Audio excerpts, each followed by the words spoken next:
नमस्कार मेरे प्रिय विद्यार्थियों, मैं सुबोध पांडे आज मैं पुनः आपकी सेवा में उपस्थित हुआ हूं एक नए विषय को लेकर। जी हाँ, कुछ भी कहने से पहले मैं सबसे पहले आपका इस एडुकेशनल चैनल में हार्दिक स्वागत करता हूं।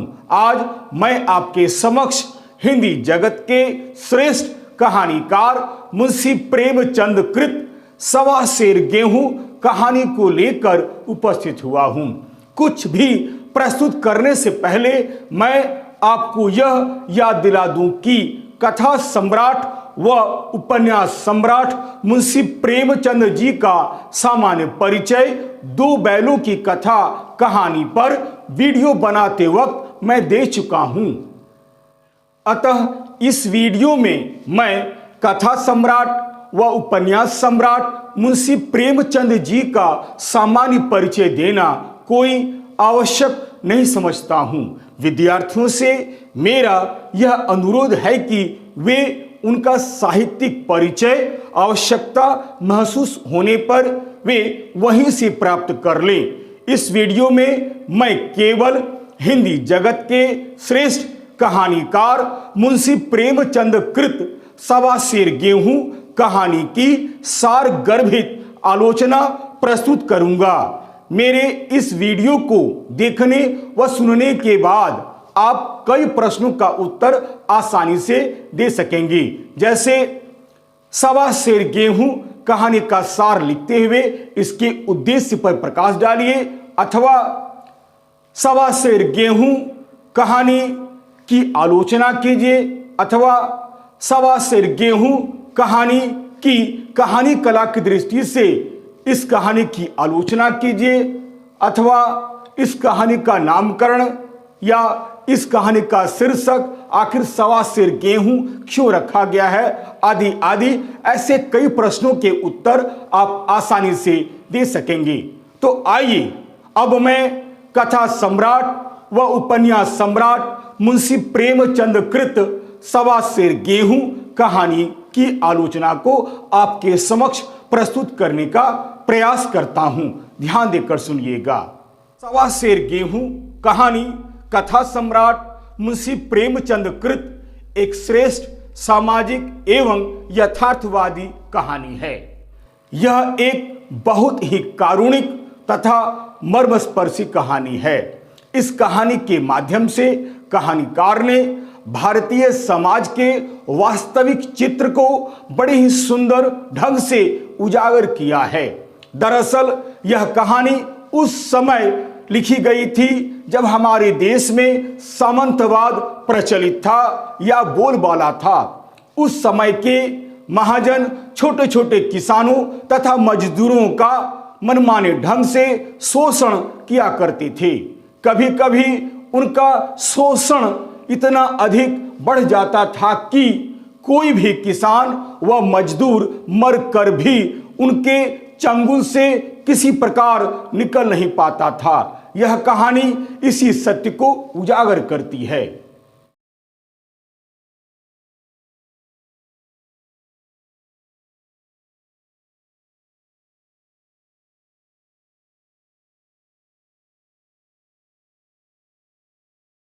इस कहानी में कहानीकार ने एक ऐसे ही गरीब किसान शंकर के कारुणिक जीवन को बड़े ही सुंदर ढंग से प्रस्तुत किया है।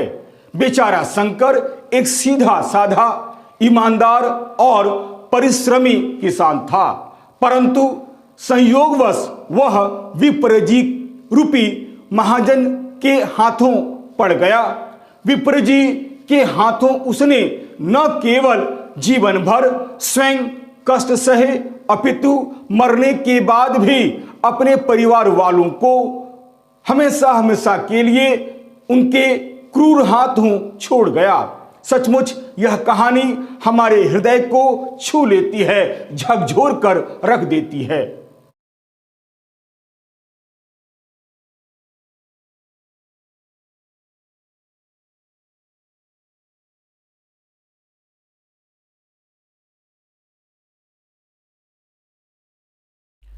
कहानी कला की दृष्टि से सवा सेर गेहूं कहानी की समीक्षा या आलोचना। सवा सेर गेहूं कहानी कथा सम्राट मुंशी प्रेमचंद कृत एक श्रेष्ठ सामाजिक एवं यथार्थवादी कहानी है। यह एक बहुत ही मार्मिक तथा दिल को छू लेने वाली एक हृदय स्पर्शी कहानी है। इस कहानी के माध्यम से कहानीकार ने भारतीय समाज के वास्तविक चित्र को बड़े ही सुंदर ढंग से उजागर किया है। शंकर के माध्यम से कहानीकार ने एक ऐसे ही गरीब किसान की कारुणिक दशा को बड़े ही सुंदर ढंग से उजागर किया है। अर्थात शंकर एक ऐसे ही भारतीय किसानों का प्रतिनिधित्व करता है।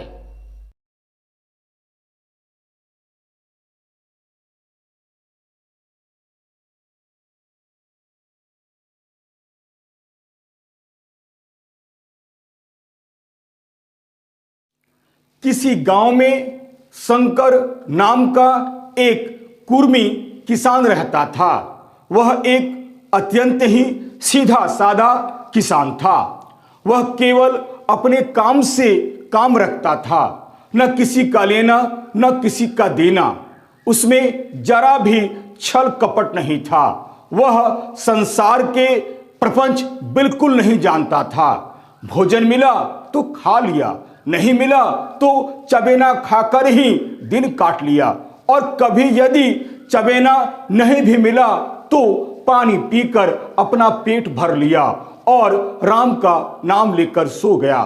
कहने का अर्थ यह है कि खेती करके जो भी थोड़ा बहुत अनाज मिल जाता था उसी से वह अपने परिवार का निर्वाह किया करता था।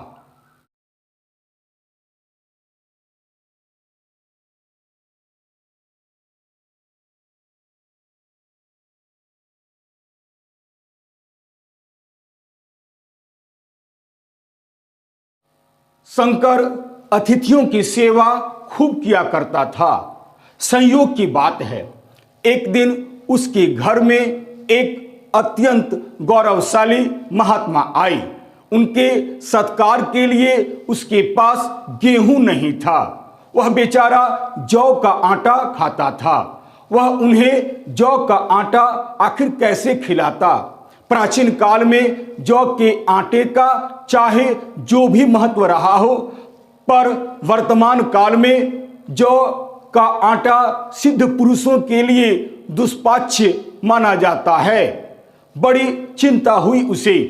अंत में मजबूर होकर वह अपने ही गांव में रहने वाले एक ब्राह्मण के घर गया, जो उसी गांव में पूजा पाठ आदि किया करते थे। वह उनसे सवा सेर गेहूं उधार ले आया। महात्मा जी की उसने खूब सेवा की। यह ब्राह्मण वही था जिसे वह हर वर्ष खलियान दिया करता था। प्रातःकाल महात्मा जी आशीर्वाद देकर चले गए।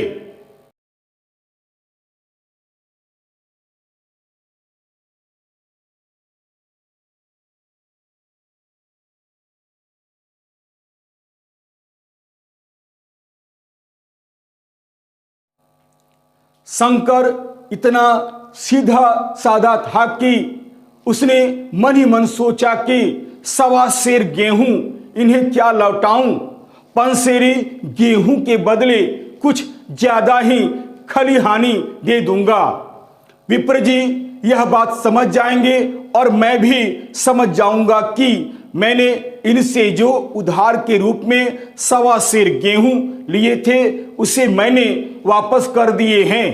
यही सोचकर गेहूं प्रत्यक्ष रूप में वापस न लौटाकर अगले साल पंसेरी गेहूं के स्थान पर 1.5 पंसेरी गेहूं वापस कर दिए और अपने को उन्नत समझकर उसकी कोई चर्चा नहीं की।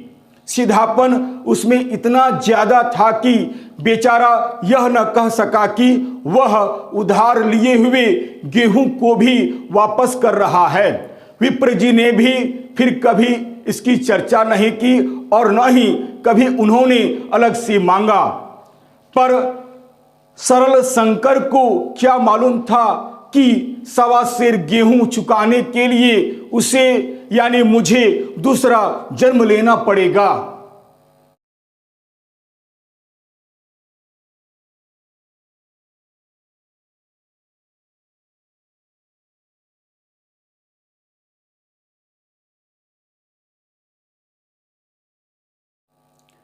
भाग्य ने पलटा खाया। शंकर किसान से मजदूर बन गया और विप्र जी जो कभी पूजा पाठ किया करते थे, कथा बाँचते थे, साथ में पोथी पत्र आदि रखते थे, महाजन बन गए। उसका छोटा भाई मंगल उससे अलग हो गया। एक साथ रहकर कभी किसान हुआ करते थे, अलग होकर वे मजदूर हो गए।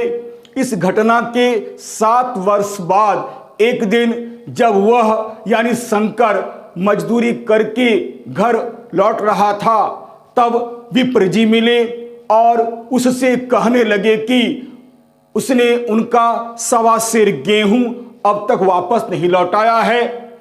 वह गेहूं अब बढ़कर 5.5 मन हो गया है। शंकर यह सब सुनकर हैरान हो जाता है। शंकर कहता है कि वह गेहूं तो उसने कब का वापस कर दिया है।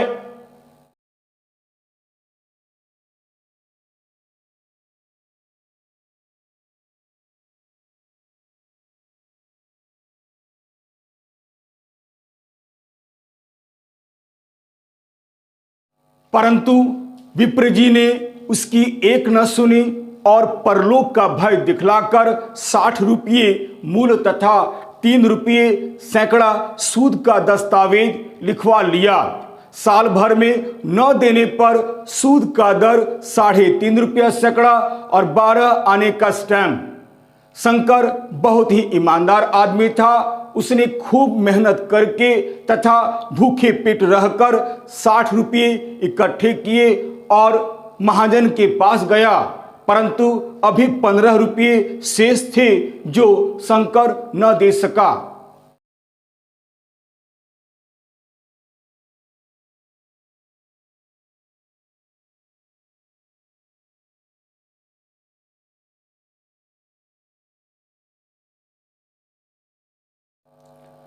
शंकर अब निराश हो चुका था। निराशा में उसकी दिनचर्या भी बदल चुकी थी और उसने कोई पैसा इकट्ठा न किया। 3 साल में 15 रुपये बढ़कर अब 120 रुपये हो गए थे।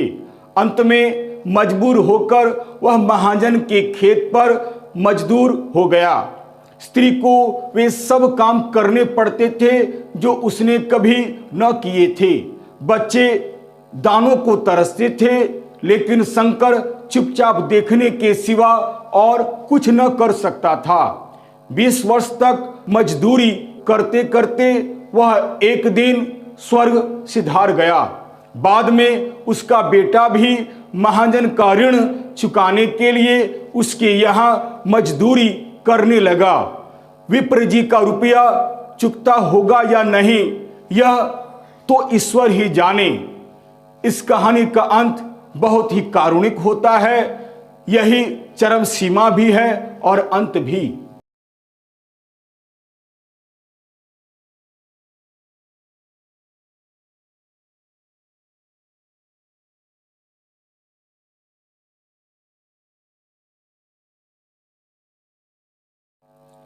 इस प्रकार हम देखते हैं कि प्रस्तुत कहानी सरल, संवेदनशील एवं दुखांत है। वस्तुतः यह कहानी कल्पना का आदर्श न होकर यथार्थ है, जो भारतीय किसानों व मजदूरों का नग्न व सही चित्र प्रस्तुत करती है।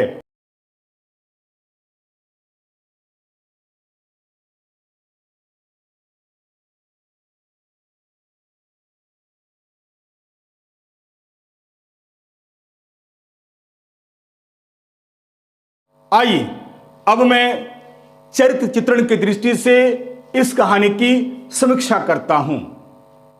चरित्र चित्रण की दृष्टि से यह एक बड़ी ही सुंदर कहानी है। इस कहानी में 2 प्रमुख पात्र हैं, शंकर और विप्र जी। इस कहानी में शंकर के चरित्र की अनेक विशेषताएं उभर कर सामने आती है। शंकर में सबसे बड़ी विशेषता यह थी कि वह छल फरेब से दूर सरल प्रकृति का प्राणी था। उसकी ईमानदारी में कोई कमी नहीं थी। वह अत्यंत धार्मिक प्रवृत्ति का व्यक्ति था। यदि उसका विश्वास लोक परलोक में न होता तो वह विप्र जी को गेहूं लौटाने से स्पष्ट रूप से मना कर सकता था। वह यह भी कह सकता था कि चूंकि उसने गेहूं लौटा दिए हैं इसीलिए वह दस्तावेज नहीं लिखेगा। वह परिश्रमी भी था। यही कारण था कि उसने इतनी जल्दी 60 रुपये जमा कर लिए। बेचारा शंकर व्यवहार कुशलता की कमी के कारण मारा गया। इस प्रकार शंकर ईमानदार, धार्मिक, सीधा साधा, व्यवहार कुशलता से रहित एक गरीब किसान के रूप में अपने वर्ग का प्रतिनिधित्व करता है।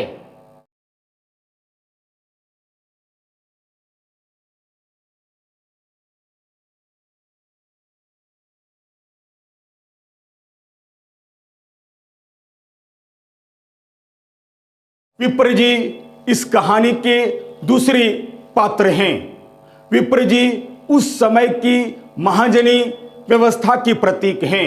उनके चरित्र के अध्ययन से यह पता चलता है कि महाजन गरीबों को फंसाने के लिए कैसे कैसे हथकंडे अपनाते थे। विप्र जी अत्यंत ही चालाक आदमी थे। प्रारंभ में जब वह यजमानी करते थे तब किसानों से खलियानी लेते थे। बदले में कभी कभी पतरा देख देते थे। बाद में जब वह महाजन बन गए तब महाजनों का वास्तविक रूप अपना लिया। वह जानते थे कि शंकर एक अत्यंत ही सीधा साधा किसान है। इसी कारण उन्होंने 7 वर्ष तक उससे कुछ न कहा और बाद में उसे परलोक का डर दिखलाकर भयभीत करने लगे। बाद में जब शंकर परलोक के भय से भयभीत न हुआ तो उन्होंने स्पष्ट निर्णय दे दिया कि वह पैसा वापस लिए बिना नहीं मानेंगे। इस ऋण को चुकाने के लिए शंकर को जीवन भर उनके खेतों पर मजदूरी करनी पड़ी और उसके बाद उसके बेटे को भी। इस प्रकार विप्र जी अत्यंत ही क्रूर, अवसरवादी, चालाक, निष्ठुर और एक घाघ किस्म के प्राणी थे।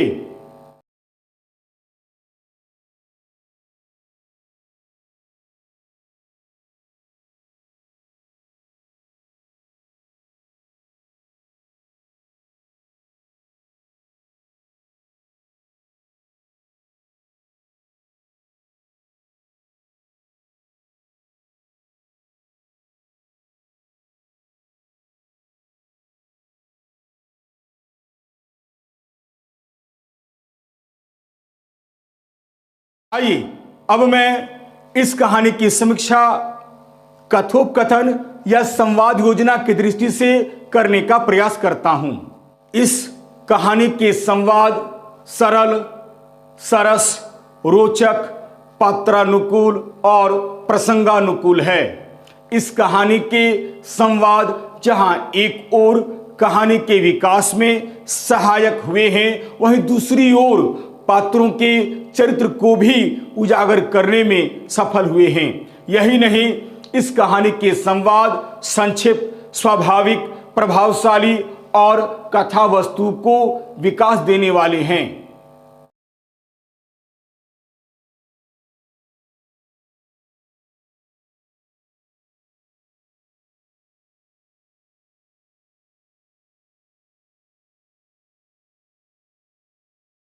आइए अब मैं इस कहानी की समीक्षा देश काल या वातावरण की दृष्टि से करने का प्रयास करता हूं।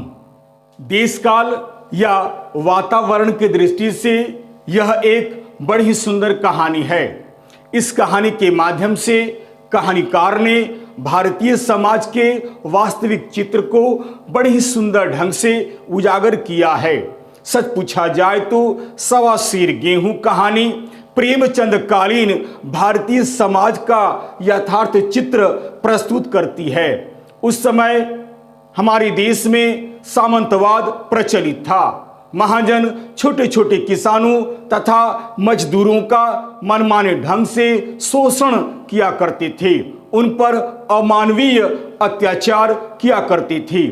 उनका यह शोषण कभी कभी सीमा को पार कर जाता था कि बेचारा शंकर जैसे हजारों सीधे साधे भोले भाले ईमानदार और परिश्रमी किसान विप्र जी जैसे महाजनों के चंगुल में फंस जाते और विप्र जी जैसे महाजनों के चंगुल में पड़कर ये किसान न केवल जीवन भर कष्ट भोगते अपितु अपने परिवार वालों को भी हमेशा हमेशा के लिए उनके क्रूर हाथों में छोड़ जाते। अतः देश काल या वातावरण को उजागर करने में प्रेमचंद को अभूतपूर्व सफलता मिली है।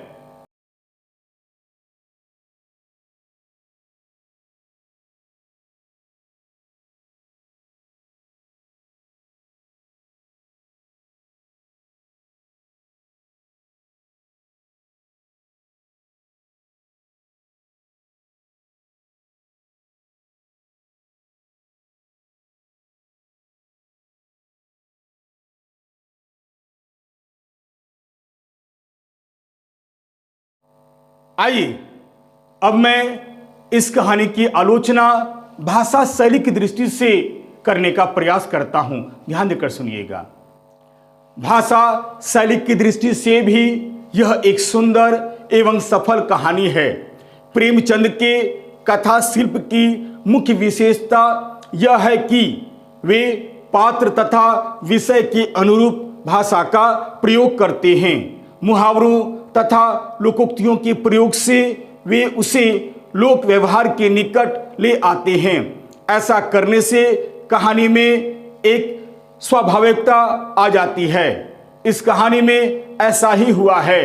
इस कहानी की भाषा अत्यंत ही सरल, सरस, रोचक, प्रभावशाली, प्रवाहपूर्ण, मनोनुकूल, आकर्षक और मुहावरेदार है। शंकर और विप्र जी के आपसी संवादों की भाषा उन दोनों के चरित्र के अनुरूप तथा लोक व्यवहार के निकट है। सुभिता होना, हाथ पांव कटा के बैठना आदि मुहावरों के प्रयोग ने भाषा को एकदम व्यवहारिक रूप दे दिया है। बोलचाल के ग्रामीण शब्दों का भी प्रभावशाली प्रयोग इस कहानी में हुआ है।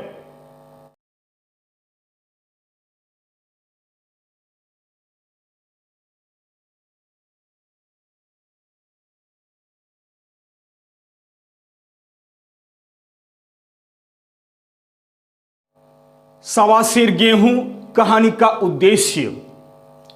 सवा सेर गेहूं कथा सम्राट मुंशी प्रेमचंद कृत एक बड़ी ही सुंदर, श्रेष्ठ, सामाजिक एवं यथार्थवादी कहानी है। इस कहानी के माध्यम से कहानीकार ने भारतीय समाज की वास्तविक चित्र को बड़े ही सुंदर ढंग से उजागर किया है। दरअसल यह कहानी उस समय लिखी गई थी जब हमारे देश में सामंतवाद का बोलबाला था और महाजन किसानों का भरपूर शोषण किया करते थे।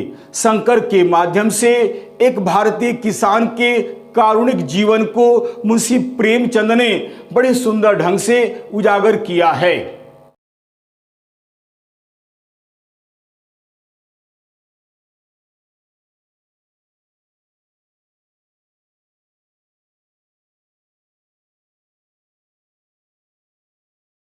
यह एक उद्देश्य प्रधान कहानी है।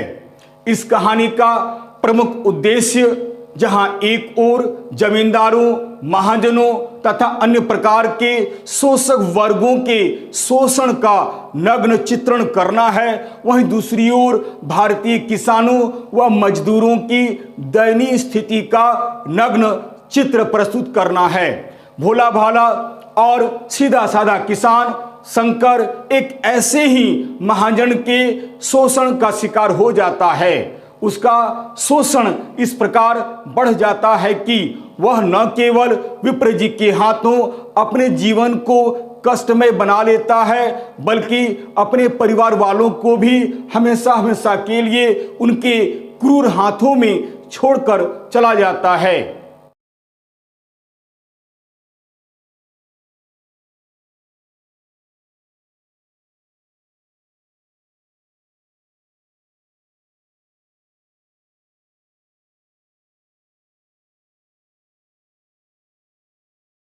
इस कहानी के माध्यम से कहानीकार ने हमें यह भी संदेश देने का प्रयास किया है कि मनुष्य को कभी भी इतना सीधा साधा नहीं होना चाहिए कि वह अपने भले बुरे को पहचान ही न सके। यही नहीं, कहानीकार ने यह भी संदेश देने का प्रयास किया है कि आज प्रत्येक मनुष्य को शिक्षित भी होना चाहिए। यदि व्यक्ति शिक्षित होता है तो वह अपने अच्छे और बुरे को समझ पाता है, जल्दी वह शोषण व ठगी का शिकार नहीं होता है। सवा सेर गेहूं कहानी का प्रमुख पात्र शंकर यदि पढ़ा लिखा होता तो आज उसकी ऐसी दुर्गति नहीं होती। यदि सचमुच शंकर पढ़ा लिखा होता तो दोगुनी मात्रा में गेहूं लौटाते समय स्पष्ट रूप से कह दिया होता कि वह उनका गेहूं लौटा रहा है और आगे चलकर उसे तथा उसके परिवार वालों को बधुआ मजदूर न बनना पड़ता। अतः प्रेमचंद ने सवा सेर गेहूं कहानी के माध्यम से भारतीय किसानों की दुर्दशा का बड़ा ही मार्मिक चित्र प्रस्तुत किया है।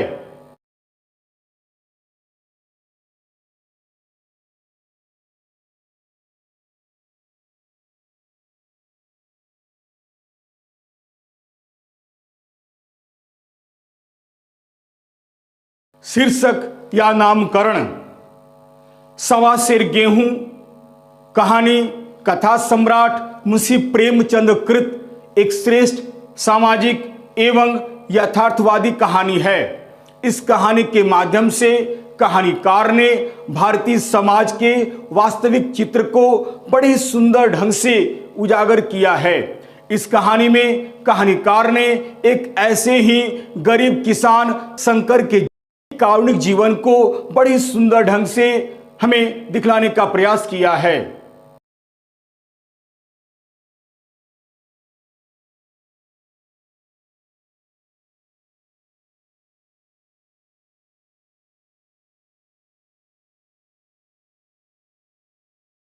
शीर्षक या नामकरण के दृष्टि से सवा सेर गेहूं कहानी एक श्रेष्ठ एवं सुंदर तथा सफल कहानी है। सवा सेर गेहूं एक घटना प्रधान कहानी है। सवा सेर गेहूं शीर्षक पढ़कर ही हमारे मन में कई तरह के प्रश्न उठने लगते हैं, जैसे सवा सेर गेहूं आखिर क्या है? क्या किसी ने किसी को सवा सेर गेहूं उधार दिया था, या क्या किसी ने किसी से सवा सेर गेहूं उधार लिया था? क्या वह व्यक्ति जिसने सवा सेर गेहूं उधार लिया था वह वापस कर पाता है, और यदि वह वापस नहीं कर पाता है तो इसके क्या परिणाम भुगतने पड़ते हैं? इस प्रकार इस शीर्षक को पढ़कर हमारे मन में कई तरह के प्रश्न उभर कर सामने आते हैं, परंतु जब हम सवा सेर गेहूं कहानी का गहन अध्ययन करते हैं तो हमें इन सारे सवालों का जवाब आसानी से मिल जाता है। दरअसल यह कहानी एक शंकर नामक भोला भाला गरीब ईमानदार किसान की करुण कहानी है।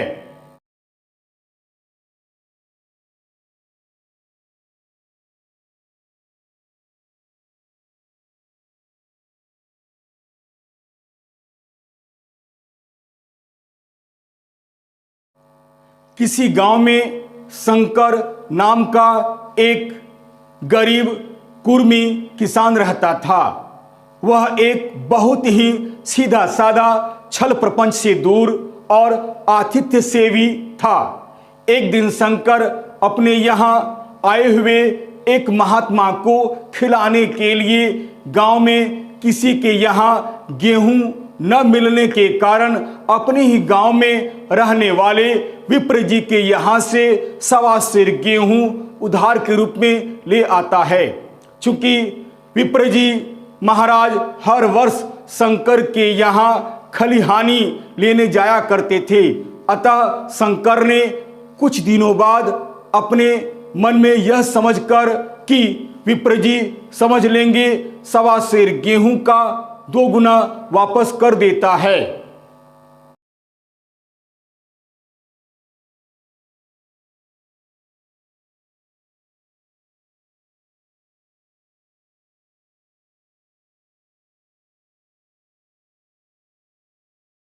क्रम के अनुसार विप्र जी विप्र से महाजन हो गए और शंकर एक किसान से मजदूर हो गया।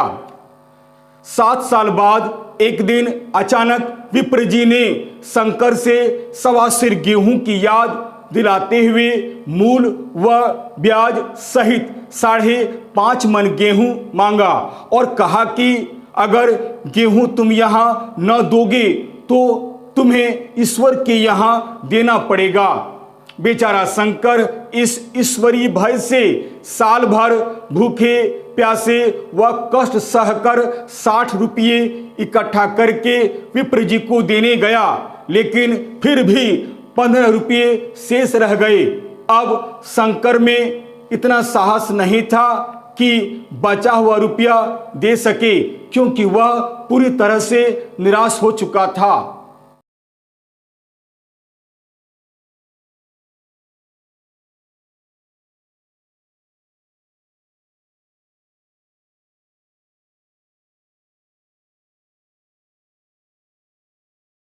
फिर 3 साल बाद विप्र जी ने शंकर से रुपये लाने को कहा, लेकिन शंकर के पास कुछ न होने पर उसे विप्र जी के यहाँ मजदूरी करनी पड़ी। शंकर विप्र जी के यहाँ जीवन भर मजदूरी करते हुए इस असार संसार से चला गया, लेकिन विप्र जी का रुपया न चुका सका। अतः अब विप्र जी महाराज शंकर के लड़के को अपना रुपया चुकाने के लिए रखे हुए हैं। विप्र जी का यह रुपया चुकता होगा या नहीं, यह तो ईश्वर ही जाने।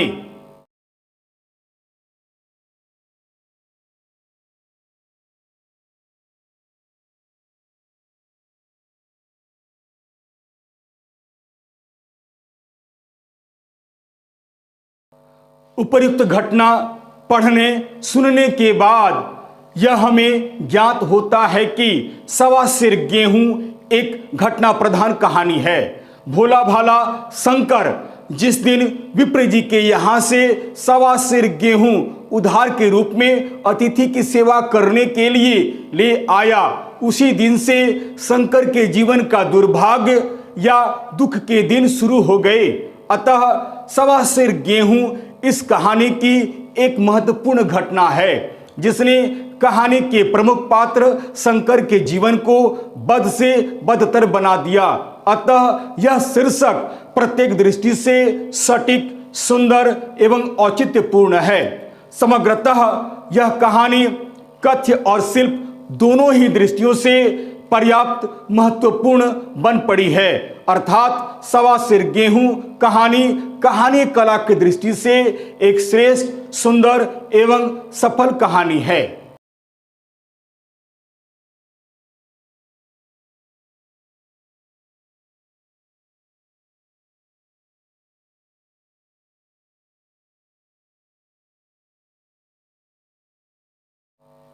यदि आपको यह वीडियो अच्छा लगता है तो इसे लाइक अवश्य करें।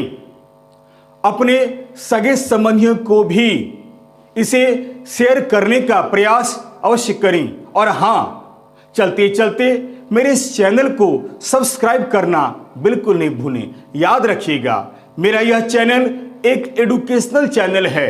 मैंने इस चैनल का निर्माण विद्यार्थियों के हित को ध्यान में रखकर ही किया है। अतः लाइक शेयर और सब्सक्राइब करना बिल्कुल नहीं भूलें। हाँ, यदि मेरे वीडियो में अगर कहीं आपको किसी प्रकार की कोई त्रुटि या कमी नजर आती है तो सप्रमाण कमेंट्स अवश्य करें, ताकि अगले वीडियो में मैं उन त्रुटियों का सुधार कर सकूं और आपके समक्ष एक बहुत ही बेहतर छात्रोपयोगी वीडियो बनाकर प्रस्तुत कर सकूं। तब तक के लिए नमस्कार, धन्यवाद।